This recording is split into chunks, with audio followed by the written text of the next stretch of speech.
Good morning, and thank you for still keeping us company here. You're watching Good Morning Kenya on KBC Channel 1.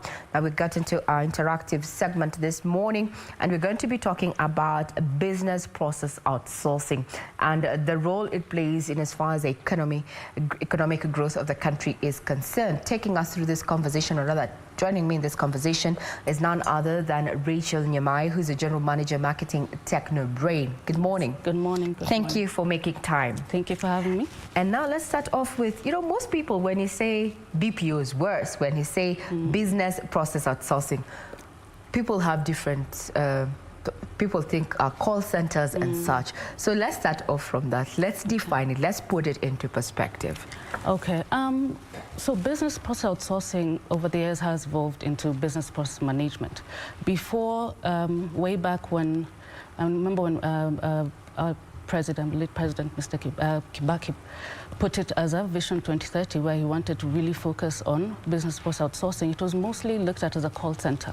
So where you have your outsourcing services to enterprises where they really don't need to have, you can add value to the business by doing the customer service kind of, taking up that business, that role.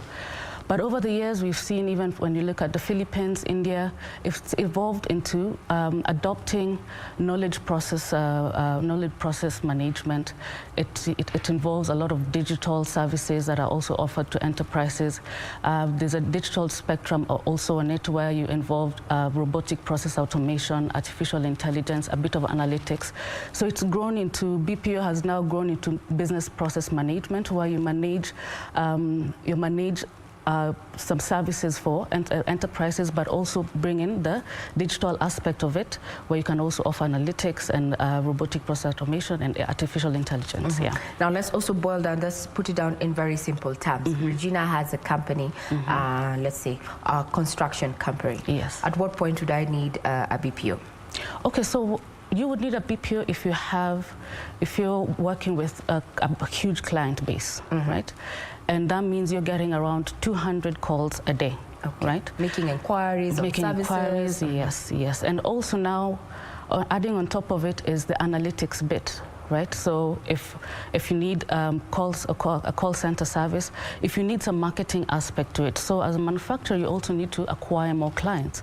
So we take up that also. It's now become also some digital marketing services that are also offered under business process management.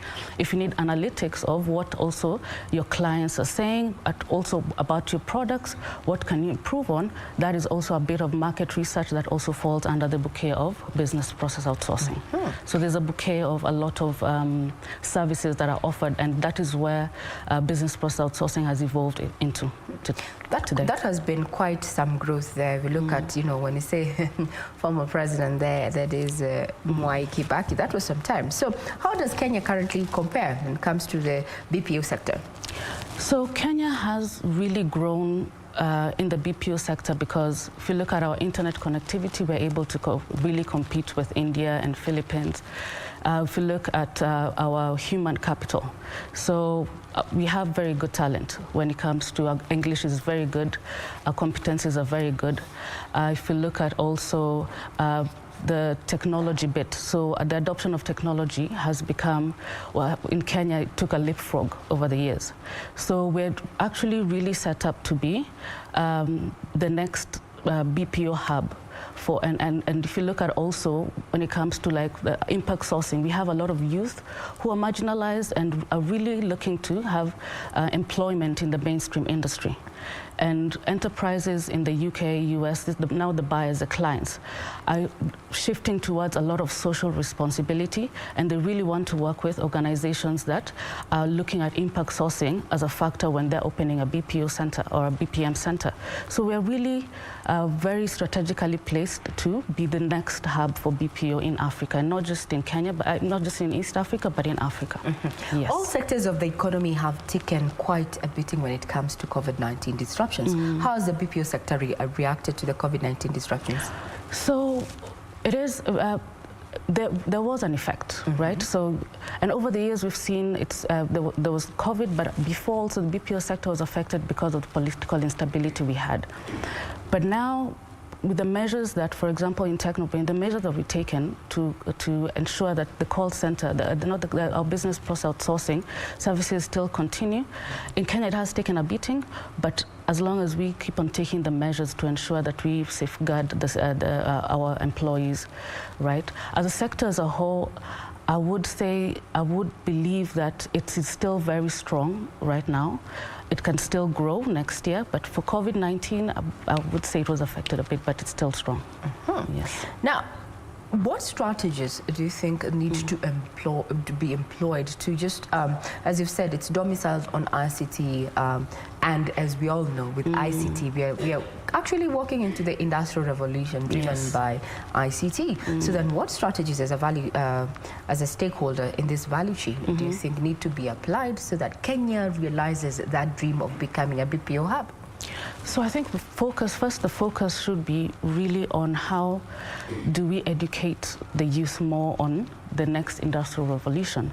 Are we really educating them about the digital trends? Do they have those opportunities, and not just in the universities that are able, where the students are able to afford it, but also from a level where you have the marginalized youth. So that training, when it comes to the next, the fifth revolution, should be a focus for ICT, or when it comes to ICT as a sector. They should really push for the education of the next kind of tech trends that we're looking into in the future. Now, we've had a conversation, and actually it's an issue we are dealing with, the issue of brain drain, targeting, what we call skilled talent. We have nurses, doctors, shows a lot, actually across field, choosing to work elsewhere and not here. How can we leverage on BPOs to just stem brain drain? So I think one of the strategies when it comes to BPO is how we can do reverse migration, right? Focus on counties. So in counties, we have a lot of youth coming into the urban centers to really look for jobs. And that has been the kind of connotation that being a nurse, being in mainstream, you have to have certain skills. But with BPO, they can go through a training course when it comes to soft skills, basic IT skills, and they're able to now have an opportunity in the mainstream BPO sector, but also grow the counties and grow the revenues in counties to be able to sustain their youth, and that will be able to avoid the brain drain that we're seeing right now. Yes. Now, matters of brain drain and labor and such, what would you say, have the youth taken up BPOs? Are we open? The youth have already been blamed for people who lack patience when it comes to job, going through the job, the ladder and such. They cannot maintain such. Is this an opportunity for youth, for Kenya to, bridge the gap when it comes to youth unemployment? Is the BPO a sector that can take them up? I think so. I really think so, because we have 800,000 youth coming every year, joining the labor force. Looking at what happened in 2020 with COVID, the employment, sustainable employment is not available. I really believe that youth, because BPO is a combination of outsourcing services, but also ICT. And looking at where we are in Kenya right now, we have a huge pool of talent that is really interested in ICT. All they need is training, but at the same time, this focus on BPO is how we can address youth unemployment, because it is not that they have to have the ICT, they only have to have basic ICT skills, and we take them through training, but also the people who do not have the opportunity to get into mainstream business, and this is the opportunity that BPO gives to them. Because if you look at impact sourcing, this is social responsibility, where the clients actually indicate that we need you to have social responsibility in your organization and target the marginalized youth and the people who would not really have this opportunity, and take them through a vigorous training program, and they join the mainstream and they grow from that. It's not that they just stay on BPO. This is the opportunity to even grow into the industry. Talking about BPO, what JDs, or rather what what are the low-hanging fruits? If you told me to, as a youth who's looking for employment, temporary, permanent, or search, just to be in the value chain, what would I be working as? Because I think that's the question. What would I be working as? Okay, so I think the first step, and I'll give an example. We digitized, Technobrain digitized records in Kenyatta Hospital back in 2010, right? And these were thousands of records that we needed to digitize. And what we needed is to have a group of youth who can be able to come and scan these documents, and they're able to now start digitizing. So we went ahead and got youth from Kibera, right, from the marginalized areas. And these are people who might not have the skills because they didn't have the opportunity to develop such IT skills.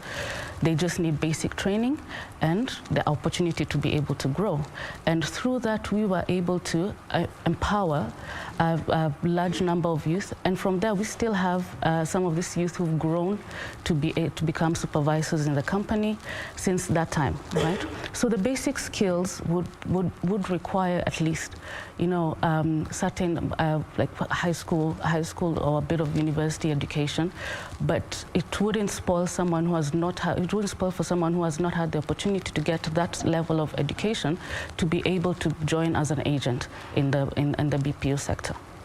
Yes. Now, talking about, we've already now, that can be an avenue to address, you know, unemployment among the youth. But how then do we harness the potential that the BPO sector has, you know, to just support the economic growth?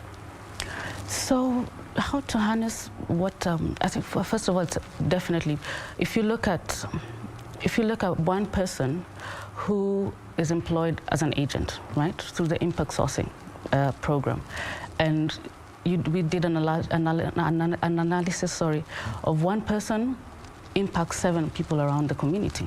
Now, this person will be like a breadwinner, but at the same time, they will go and they'll have funds to go and buy stuff from the shop, do shopping, get some food, the basic human needs. But now, if you look at the trail, is that they're not just empowering their own community, their own lives, but they're also empowering businesses around them that would have not had that kind of revenue if it was not employed.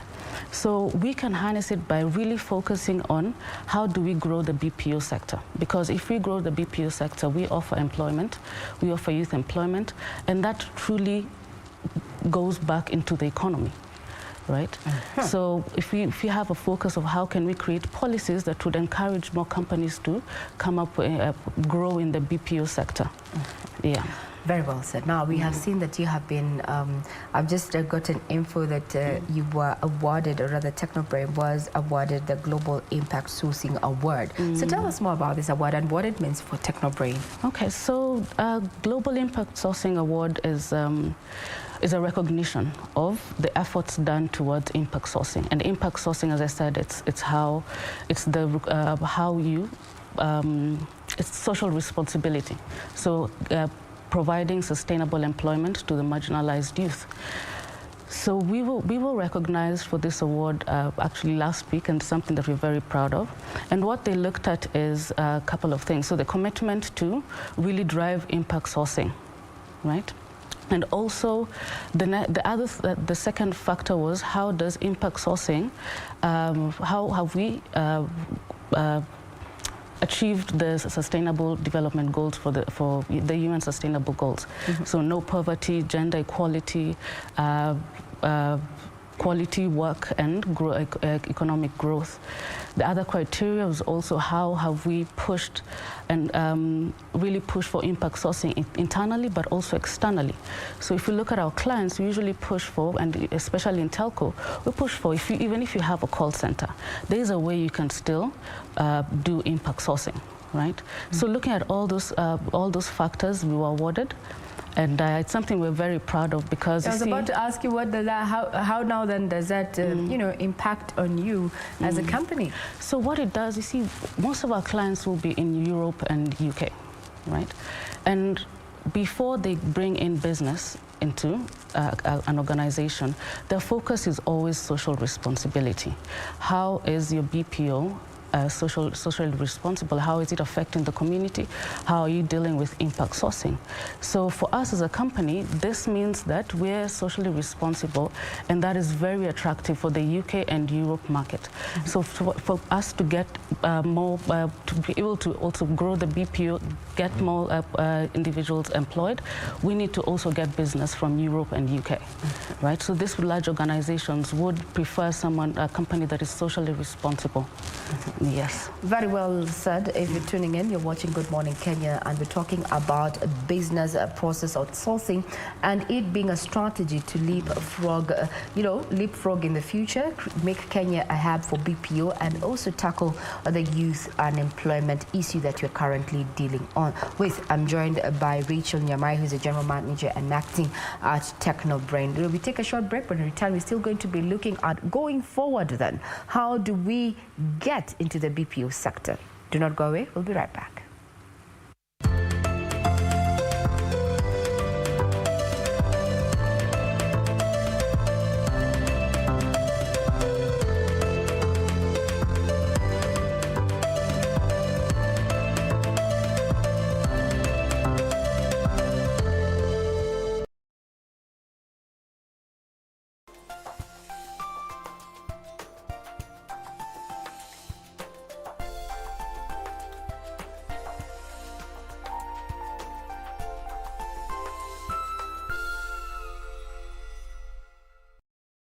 Fanya hivi, wewe teremuka tu chini. Hata watu wanangojea, unasema unione? Si ninakuona ndio huyu kucha. Kucha ninakuona. Yoi. Nimekuita mara ngapi Kate? This is the Nissan Note. Hii ndio motoka. Not that this is the Nissan Note we are giving out. Na ni rahisi sana kuwekelea bid. Unaenda kwenye lipa na M-Pesa. Unaweka paybill number 4032353. Kisha unakelea account number ya Nissan Note ni Note, N-O-T-E. Namba ambayo unapenda, labda unapenda 100, labda unapenda 200. Wekelea Note 100, Note 200. Alafu tutakuitisha shilingi 40 peke yake, 40 bob only. Weka pin yako, utakuwa umekelea bid ya hii Nissan Note. Inakungoja wewe mahali popote ulipo. Mimi na mtumishi tutakupea. Tonight on KBC Channel 1. I've taken an oath to destroy the enemies of Magad, Father. Regardless of where they are hiding, I will hunt them down. I will go to any extent to protect my motherland. I will not hesitate and step back.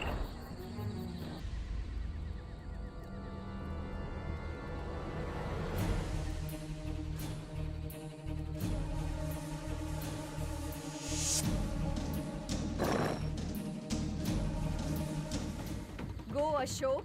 Could they put an end to this war between justice and injustice?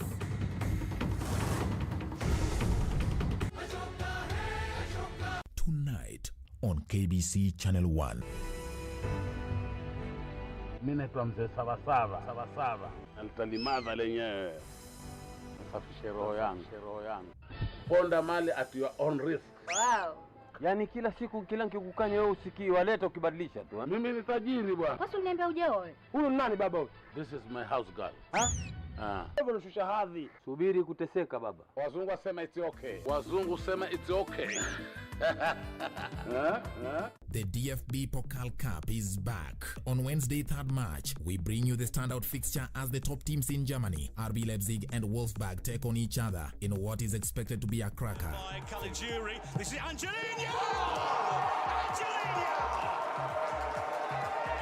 This man is red hot! From 10:45 p.m. Don't miss these exciting games live and exclusive on KBC Channel 1, your true sports partner. On the next episode of Saida. Takuficha wapi sasa? Saida fungua. Yaani Saida hufungui? Mume wangu, pana subra. Dawa wote hasemi chochote? Hasemi chochote. Kazi yake tu kutafuta tu. Huku ya hema kama lori. Huku ya hema kabisa, nakwambia. Leo mpaka kanywa maji. Kwani rafiki yangu? Kwani leo ulikuwa mficho wapi wewe? Ulikuwa mficho wapi wewe? Wewe vipi mume wangu?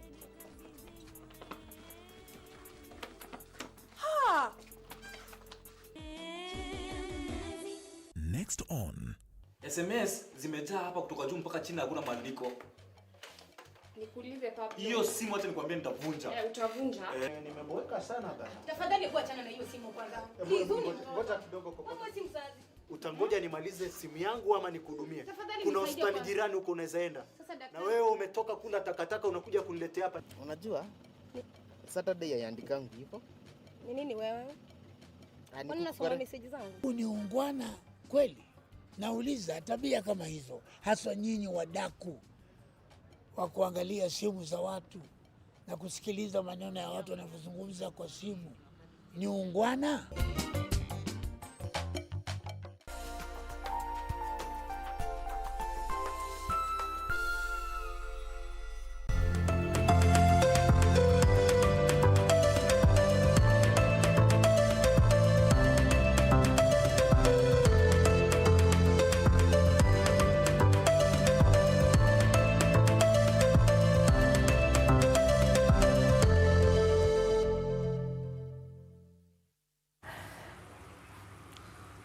Good morning. If you're tuning in, this is Good Morning Kenya, and we're talking about business process outsourcing, what we term as BPOs, and the impact that it can play in growing the economy. Taking us through this conversation is none other than Rachel Nyamai, who's the General Manager in Marketing Technobrain. And before we took a short break, we were talking about, strategies on why we can harness our, the potential that we have and realize that particular dream that you said, that Kenya can indeed be a hub, a BPO hub. Now let's talk about, let's put this into perspective as we're winding down, is business process outsourcing. People need to understand that.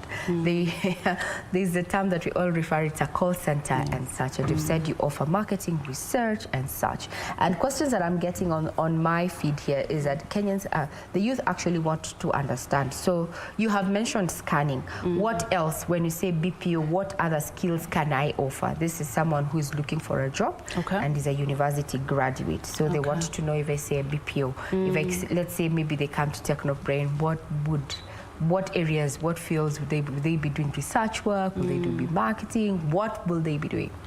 So it depends on the opportunity that is there, right? So some clients we have would like market research, right?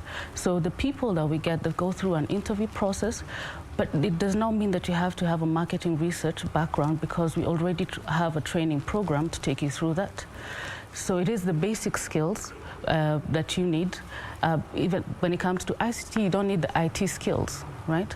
If you have a university degree and you want to join a BPO, it is the interest actually. That is the one recommendation I would give someone. Take an interest, come in and say, this is my CV, I'd really like to see what opportunities are there. And once you go through an interview process, which is basically, because it starts from a standard place, a basic kind of, we wouldn't really require someone to have like years of experience, right? So it is the interest first to join. Interest first. It is the interest first. They go through a training process and they will be able to pick up the basic skills that they need. Yes. Now, I'd want to now focus on what Technobrain has done over the years and how, it can be exported to other technology companies in Kenya, to create opportunities for this youth that we're talking about. So what recommendations would you give? Skills, so to speak. So what Technobrain did first was have a niche model. And we chose impact sourcing from the get-go. You see, when it comes to a business process outsourcing business, it's also you have to look at the cost. So because you have to have 500 people, what is the cost of the human capital, right? So how you go about it is looking at the niche model, like what Philippines have done, India, they've done the same, because the cost has to be, you have to manage the costs. So once you have a niche model, now if you have the infrastructure, you have internet connectivity. This is over the years we've really invested in infrastructure to ensure that we have the best infrastructure. And of course, as they say, sometimes people say they still don't have an understanding of business process outsourcing. They think it's just a call center, but there's also technology behind it, right? You need to understand the kind of software that is used, a bit of analytics, but that now is under the model that you decide to pick up. If you're just going for basic call center, so that you just need to focus on the human capital. If you want to join the digital spectrum, it's also the investment that you do onto technology, right? So it's first picking the niche model. I would also advise if you want to get into that space, first start small. Because we started actually, we started in 2008 with a fairly small group of people. But over the years, because we really saw the benefits that it gave to the youth who are employed, but also for Technobrain as a business and as a social responsibility that we have been able to grow, and we have been able to grow organically. So, and not just in Kenya, we've grown even in East Africa, right? And we've been able to grow organically and have sustainable employment for the youth, right? Because of a niche model. You've talked about ICT, and just as a by the way, what would be your take on our current internet speeds in terms of content speeds as well as connectivity? How do we compare? We actually are way ahead in Africa, right? Our connectivity is able to sustain businesses, whether it's BPO, whether it is... So are you satisfied with that, or we can do more? We can do more. We can do more, but compared to the rest of Africa, we're way ahead, right? And even when it comes to the penetration, internet connectivity penetration, because in some countries, if you go to the rural area, it's very hard to have ICT projects because there's no connectivity. Now, talking about rural areas then, how do we use these BPOs to stem that? Because we've been seeing, a migration when you finish school, people leave Mashinani, come to upmarket, or what we call the cities and search for jobs. Then how, if we apply the BPOs, then how will this change this? That we develop Mashinani. Yes, and it's actually a very good conversation to have with the counties, right? How can we create jobs, employment, and do reverse migration? BPO can be able, you see, as we said, because of the impact sourcing model that we use, the business is there, right? As Technobrain, we can say the business is there. It is about getting an infrastructure ready, and also now getting the youth in as agents, training them. And you have, first of all, you have sustainable employment for your youth in there. But this youth start now, because of the impact in the community, they start generating revenue and for the counties, right? So it is a conversation to be had with the counties, and because we have connectivity in these counties, right? We have youth who are ready to be employed. It is the infrastructure and the willingness for this to happen, right? Well, of course, this cannot happen without the push from the county government, right? Yes. What are your expectations as a stakeholder within the value chain, the BPO value chain, post-COVID? Now we have the vaccines, they landed yesterday, and we're going to be doing phase 1, phase 2, phase 3 as you proceed. What are your expectations for the sector? My expectation is that it will grow. Because you see, when you're running a business process outsourcing center, that is, you have a lot of young people in one space.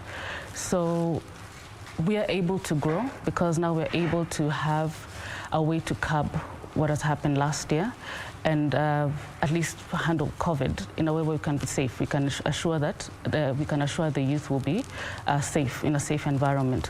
So the BPO definitely can grow, but also at the same time, even with the vaccine, this is an opportunity, right? This is an opportunity where our centers can say, okay, so this is a call number, just in case of anything. You see, there are also opportunities where people can look at business process outsourcing. How can we? There's a vaccine coming out. Yeah, monitor the efficacy. Yes. Distribution. Exactly. And such. Yes. Now, as we wind down, I'd want us to, just to give you a minute to just talk to a person who's been thinking, you know what, I'm home, there's nothing that I'm doing. I have the requisite skills, but, still employment has been forthcoming. Okay. Why would they get into BPO? Why would they get into BPO? Yeah, why would they? I think if we look at the opportunities that are there, right now, it is best to jump into an opportunity that is readily available, right? And that means you have the opportunity to join mainstream business and grow. So every challenge, look at it as an opportunity. If you're sitting at home, it is the effort that you need to, get in touch with us, see if there are opportunities available, and have have the willingness to know that you might start as an agent, or as we call them as an agent, you have the opportunity to grow into the mainstream business, and also at some point even own your own business post outsourcing center, right? So it is something to think about. But the first step is always the willingness to step out and reach out and see where the opportunity is and start from there. Yeah. Very well said, and very well. I'm not going to try and water that down. So if you've been wondering, what you can do with the available time that you have, as our guest has just said, who is a general manager, marketing Technobrain, is at the BPO. What we call business process outsourcing is a sector that, is willing to take in basically everybody, different ages, provided you're of legal age, and all you need is just basic skills and willingness to learn the trade. As I say, the BPO might just be the sector that is going to leapfrog the economy going forward, especially post-COVID, given that this was envisioned in a Vision 2030 as one of the main six economic pillars to, grow and support the country's economy. I'm Regina Manyara. You're watching KBC Channel 1. From me and Rachel this morning is to wish you a great day ahead. I know Kenyans are keeping tabs on what is going to be happening, and as far as the rollout of the vaccine, as my guest has said this morning, this has created an opportunity. If you have a BPO there, what is the distribution size so far? Who is using it? What are, the reactions to this particular job and such? Well, that's a business idea shared right here on KBC Channel 1.